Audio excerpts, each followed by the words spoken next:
Hey everyone, welcome to Group Text. Anna Garcia has not won one, not two, and I'm just going to skip to the end or we'll be here forever. Not 7, but 8 Emmy Awards for her reporting. She has been named Journalist of the Year 3 times by the LA Press Club, in addition to winning other acclaim from that group. I'm taking a deep breath now. Her accolades are too numerous to speak of, so I'll just say Google her. Anna's the host of Lifetime's new docuseries Beyond the Headlines, which explores cases of families' lives that have been torn apart by terrible and sometimes horrific crimes. New shows air every Saturday at 11 a.m. Eastern and Pacific on Lifetime. And here to give us our true crime fix, Anna Garcia, welcome to Group Text. Well, thank you, Melissa. How are you? It's a pleasure to be here. It's a pleasure to have you, especially because I am a true crime junkie. Excellent. And my mother was a true crime junkie. Really? I didn't know that. Oh, yeah. Oh, my God. Yeah. I was obsessed with your mother. You know that I'm wearing her pin. Yes. I loved your mother. I never had the pleasure of meeting your mom, but in her early days at QVC, I was a huge shopper of hers. This is back in the day where you used to get the program guide and you'd figure out when is Joan going to be on, and then you turn the TV on and call and order the item. That was me back in the day. Glad. I love that. I love that you're rocking your B, and I love that we're going to get to talk about one of my favorite topics, which is true crime. So your new show, Beyond the Headlines, it explores true crime in cases you may have read about in the news, but it's different. Yes. And we'll get to how it's different.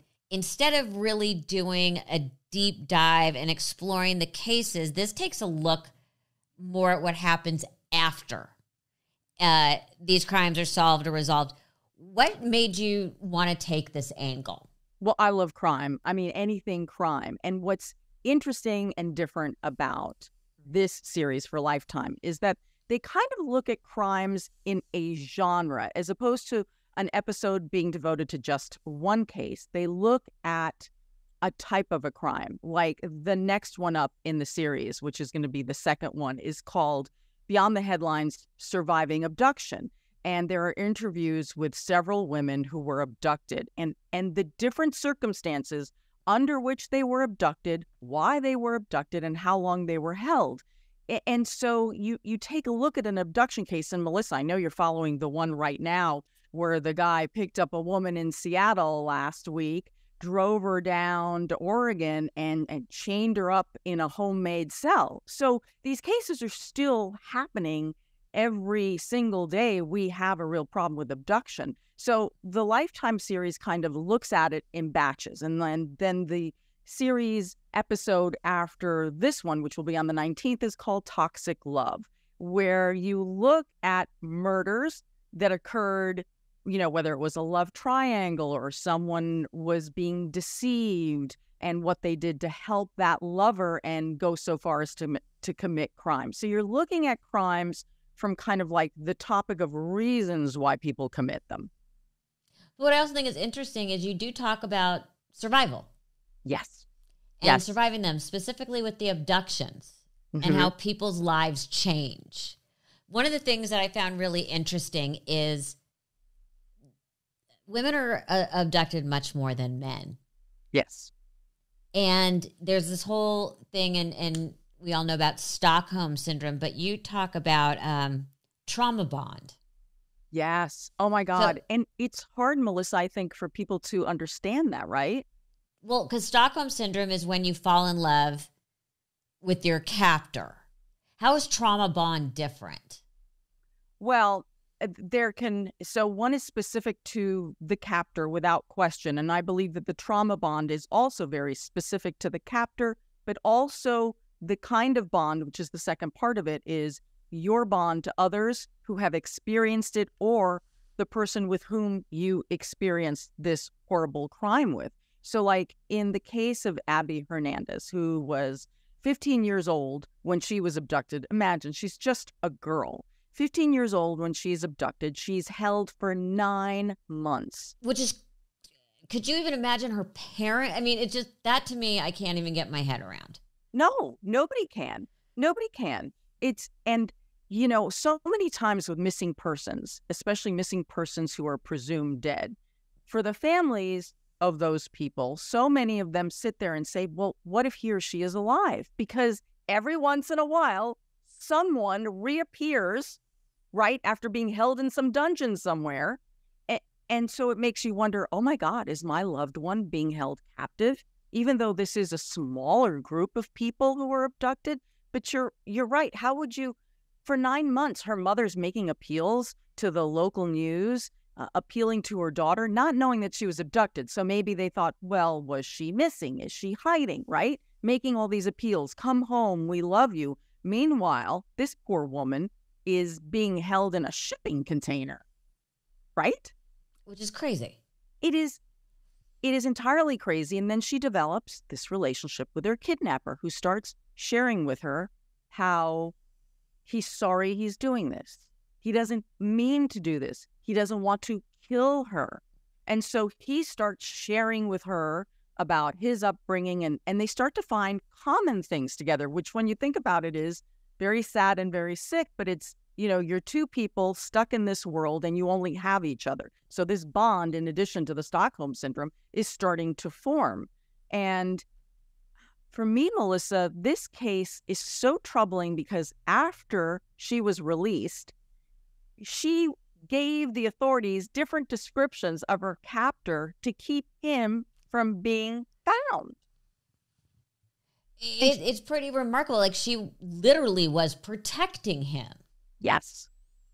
And she talks about that and how I think, when you're that young, I think we have to give her a little bit of leeway here because she was very young when this happened. And so she's probably going to be easier to manipulate than perhaps an adult woman. And it took her a very long time to realize that she needed to let go of this bond, and no, he was not her friend, and no, she doesn't need to give him any sympathy. And that was a very long process, which she has come out the other side. And I am so empowered by survivors because they teach me so much about what it is to heal, to move forward.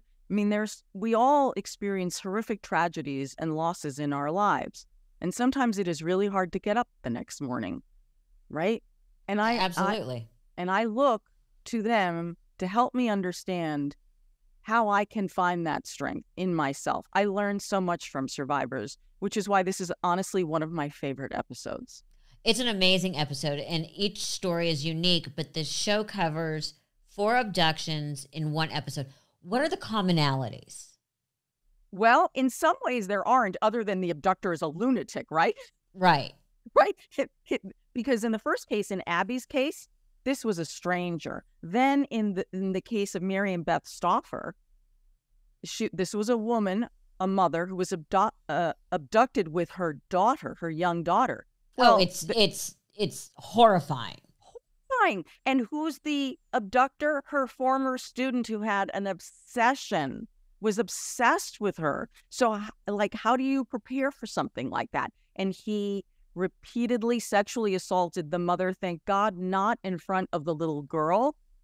And the mother had to hold it together when she came back into the closet to be with her daughter. The whole thing is horrific. And this idea as a mother, and I know you understand this, what you will do to spare your child their pain, no matter what. No matter what. No matter what. So do you find, though, in all the stories that you've reported, is there any kind of commonality in abduction stories? Is it a matter of the opportunity presenting itself? Mm-hmm. Is it a matter of, do you see it more with people who are obsessed? Is it more random? For the random ones, Melissa, I honestly believe that it's always about opportunity. This person, the kidnapper, is generally on the hunt, and they're looking for someone who's easy to attack. So if you're walking alone on the side of the road and there aren't a lot of cars going by, that makes you a target.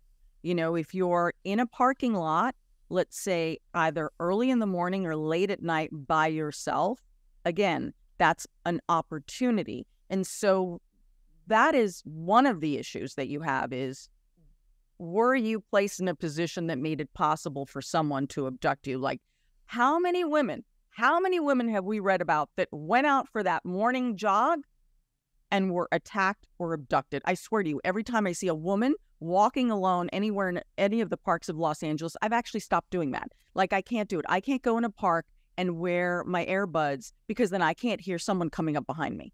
So I can't do it anymore. So it's like when we would teach our children never get within arm's length of a stranger's car, let alone even get near a strange car. I mean, what are some of the ways that you've seen, because again, you've been doing true crime and specifically we're talking about the first episode, which is all abduction. What are some of the ways you've seen victims get past the crimes? Are there any...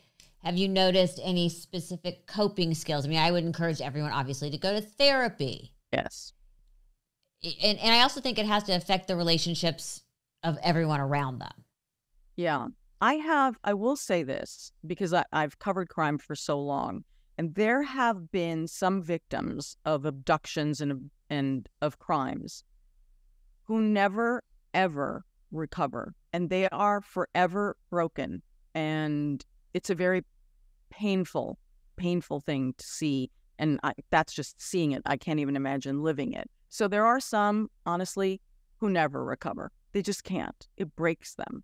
And then there are those who manage to recover to the point of speaking about it publicly, which I believe can be very cathartic. And that's what I'm told. Like, if you want to talk to me and tell me your story, I'll sit down and listen. But I'm not going to badger you.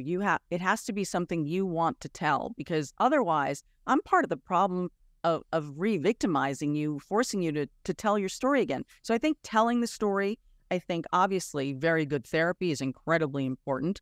And for many of the people, we've seen a very strong faith, whether they are religious or they are spiritual, something very, very strong within them, and also a very strong family to help them through this recovery. You know, some people maybe only need one or two of those things. And if you're blessed enough to have a strong family, strong faith, and a really good therapist, how great is that? God forbid you find yourself the victim of a kidnapping. What should you do? Because there's always all different theories. And what have you seen to be the most successful defense? And I'm putting that in quotes. Yeah, you've got to get away. I mean, any chance that you have to get away is imperative. In fact, I recorded a podcast this morning because we had a recent abduction, and the former homicide detective said to me, "You have got to fight like a Navy SEAL. You have to think, how am I going to get out of here? Every possible opportunity, you must fight and make an opportunity. At some point, this person may let down their guard, and so you'll have that opportunity. Okay, you have to weigh, am I really going to live this out? Is this person not going to kill me? Am I going to really believe this person? So I'm going to think, no, the chances of you getting killed are actually pretty high. So you got a choice. You're either going to make a run for it as best you can, or, you know, because there will be retribution, right? If you're caught, there will be retribution. But how are you not being harmed in the current process, right? In your current situation, this is not safe. So you got to fight like hell to get out of there. And we've seen that where people have kicked and screamed even in the middle of the abduction, where it scares the kidnapper away. And then, I mean, sometimes it's horrible random things that you have no control over. Literally, someone is walking down the street and hears a scream. And it's like, do you hear that scream? Right? And they call 911. The worst of the cases are when people they call 911. The police officer comes and knocks and leaves because they can't find anything. That is, oh my God, that undoes me. So, but by the way, I don't know if you've seen it. I think it's on TikTok, not necessarily on Instagram. There's this woman who shows you how to get out of like handcuffs using like your sock and putting it on your hand and working it down and being able to play. It's fascinating. So you should check it out. Oh, I will. It's fascinating. And of course, I'm trying to remember and I can't, but I know you like take off your sock or something like that, and you work it under, and then you roll it down, and then you take your other sock, and it's a whole thing. But again, it just popped into my mind.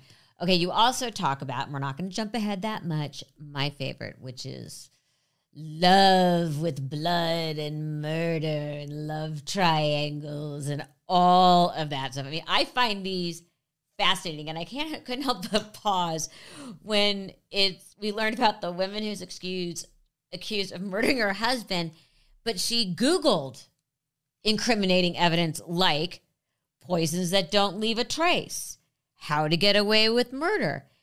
I often think, like, should these people be put up for Darwin Awards? Do they not think that their Google history is going to be erased? Oh, and the people who think, oh, well, if I delete the text off my phone, then I've eliminated the evidence. No. More than ever now, forensic digital evidence is changing the prosecution and conviction of these cases like never before.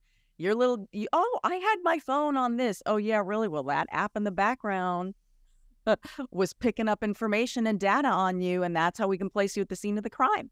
Yes, I cannot. And the people who do the to-do lists, they don't follow the list, right? Always. I'll come back. No one's going to notice me buying garbage bags, electrical tape, and a chainsaw. No, right? From Home Depot. I mean, love triangles to me are crazy. Mm-hmm. Or killing because of love. And I know with the French, so then you've got the crime of passion, and that's a defense in court.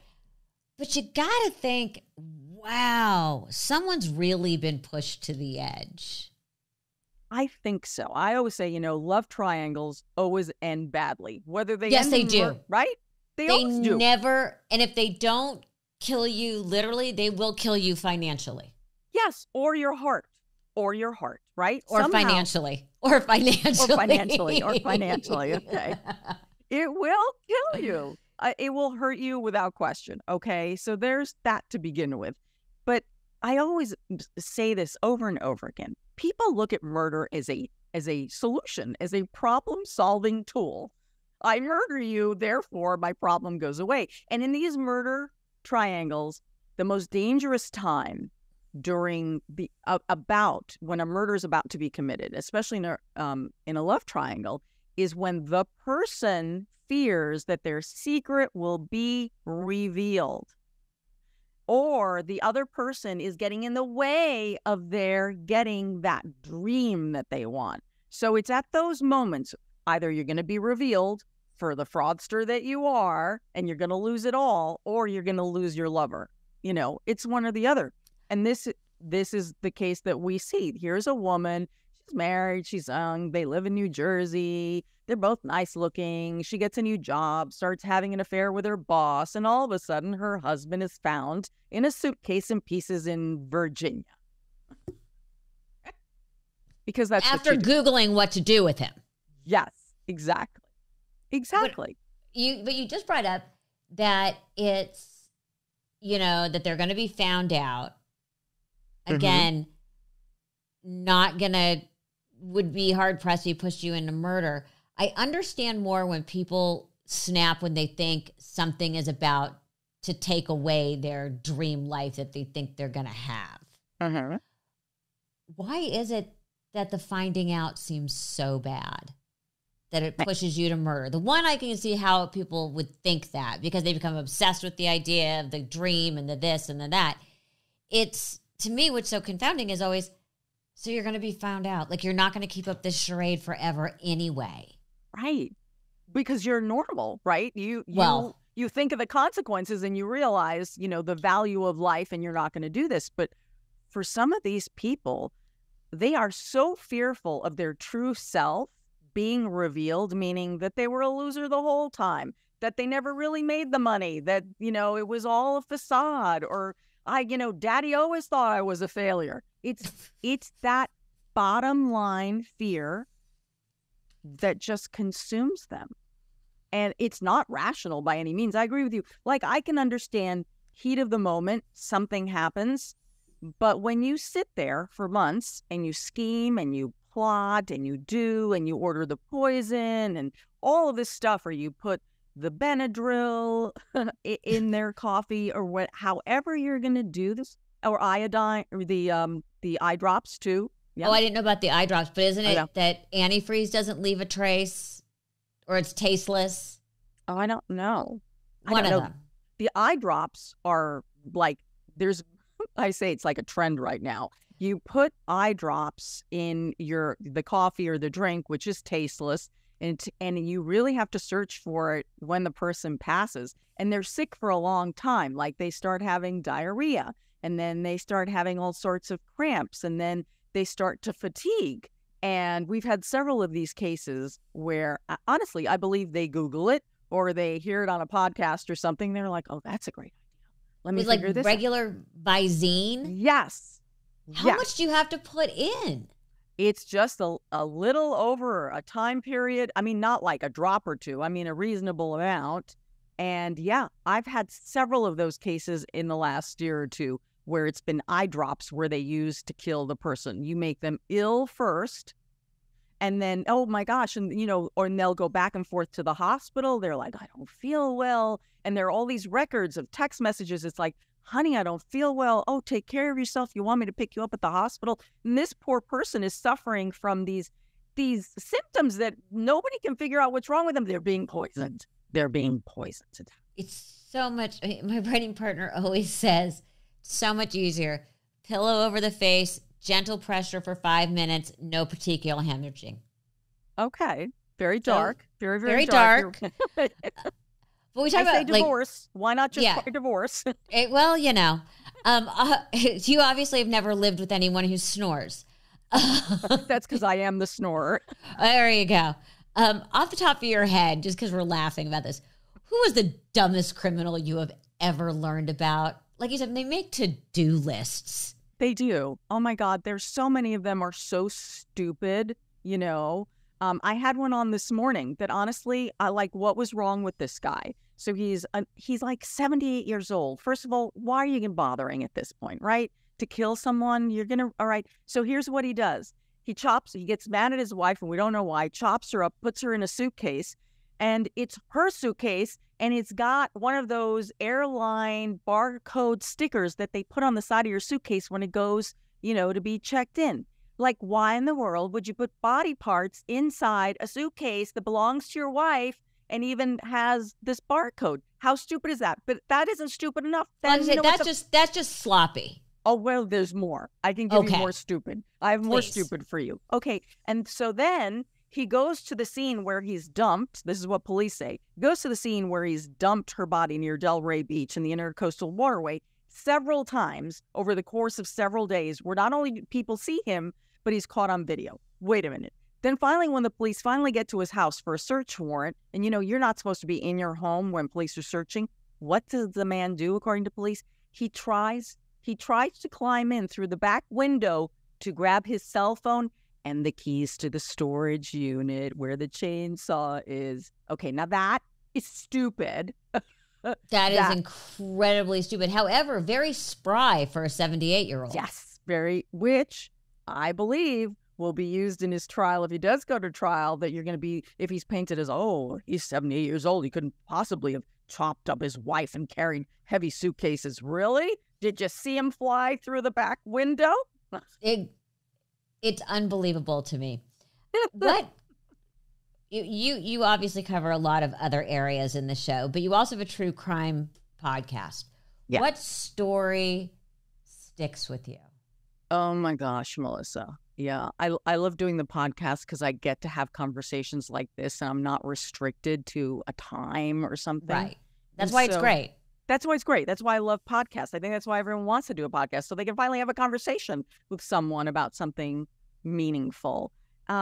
There is a case that really bothers me and always has from the beginning, and we covered it from beginning to end. And it was about a little boy who was autistic, and he had a brother who was also had autism. And his father, their father, who was a New York City police officer and lived on Long Island, kept these two little boys in a cold, frozen garage with no bedding, no place to go to the bathroom.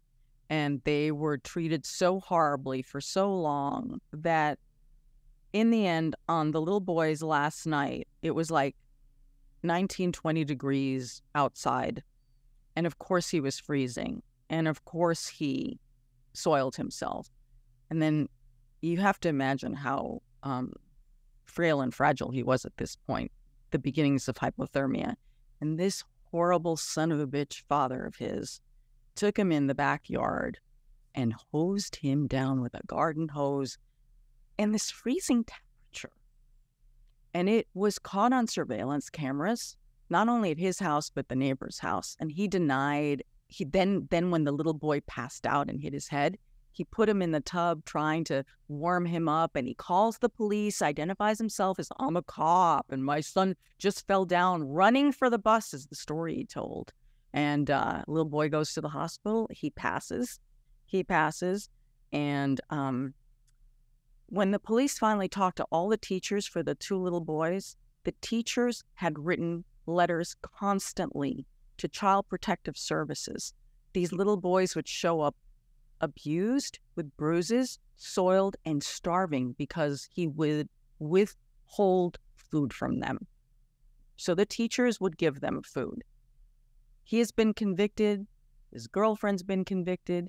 It is honestly a haunting crime because of the innocence and the fact that no one would listen when many people sounded the alarm about what was happening to these children. So to me, that is just a case I cannot ever get rid of. You want to say, yes, he had a girlfriend, but where was the mother? Oh my God. So Melissa, the mother was ringing the bell.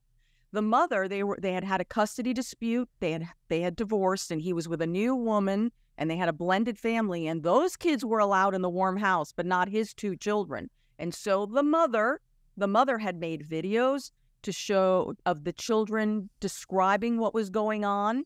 She had gone to the police, and she had gone back to family court to say he should not have custody of these children. But who did they believe?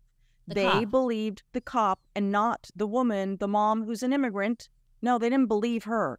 And I'm sorry, but every single person who refused to listen to this mother, including the judge involved in this, they should all be fired. All of them. All of them. That leaves me speechless. That is horrific. Yes, that should haunt you. Yeah. Is the other little boy with his mother now? Yes. Okay. There's the happy ending. Yeah. I want to ask you about something that's grabbing the headlines right now. The murders in, was it Long Island? Oh, Gilgo Beach. Gilgo Beach. Yes. I mean, with all the information that's out there, we've already said off camera that I would be a profiler in another lifetime. Yes. What have you noticed that the normal person would not have noticed at this point? Well, I guess the thing is that the suspected killer who is charged, presumed innocent here, right? Alleged, right? Okay, so presumed innocent. He says he's not guilty, right? He entered his pleas. The thing is, you look at the guy, right? And he looks like a very normal, nondescript, but a little creepy guy that you sit next to on the subway or the Long Island Railroad. And the fact he lived in the creepy house, and every neighbor has said, all those houses in Massapequa Park are very nice. My cousins live out there. It's very nice. Every house is kept up except for his. And no one would let the kids go trick-or-treating in the house because it was the creepy-looking house with the creepy-looking guy. Well, and the wife. Oh my gosh. Was kind of creepy looking. You know, I feel bad for her. I know a lot of people don't. But the authorities have said that he killed when she was out of town. What I don't understand is if he had a walk-in vault with 300 weapons, how did she and the other kids not notice this?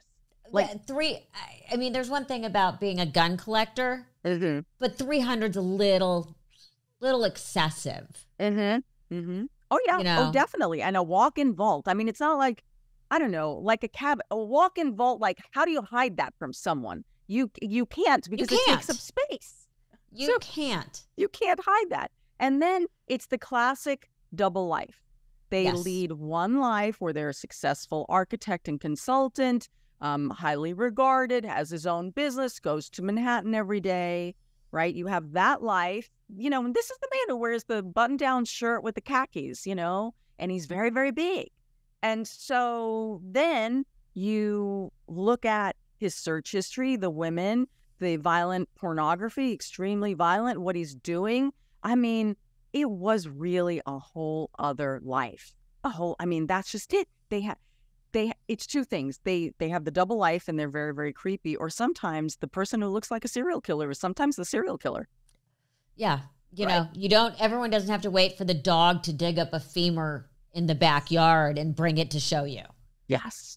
That case, I'm obsessed with that. I'm obsessed. I'm mad at the police. I'm mad at the police about that case. Because. Why? Okay.